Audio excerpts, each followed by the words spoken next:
How do you and your team deal with that?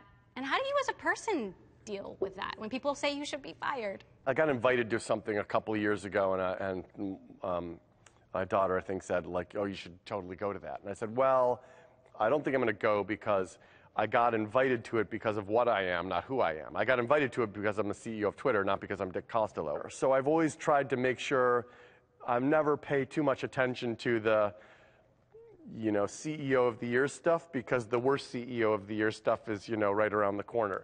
I therefore don't get worked up or really, frankly, care too much when people say those things. In fact, I've had to make myself care a little bit about them only after I started realizing, oh, it could affect recruiting if people start thinking, well, I want to go to Twitter, but what if, Dick's not there tomorrow and everything changes? So I have to make myself pay attention to that and talk to people we're trying to bring into the company about it and say, look, that's just not the case. How does not being a founder affect your ability to lead? Jack Dorsey can sit here and you can ask him, what were you thinking about when you first, invented Twitter? You can't ask me that same question because my answer is, I didn't invent Twitter.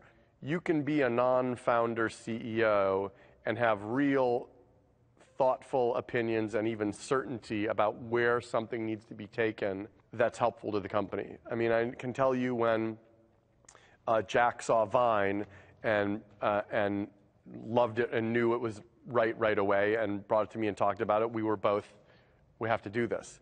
I felt the same way when Jess Verrilli on my team, a corp dev team, came to me and talked to me about Periscope.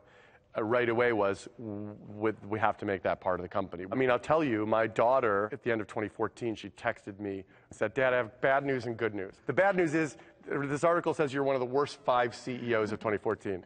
Okay, what's the good news? You're number 5. The good news is you're number 5.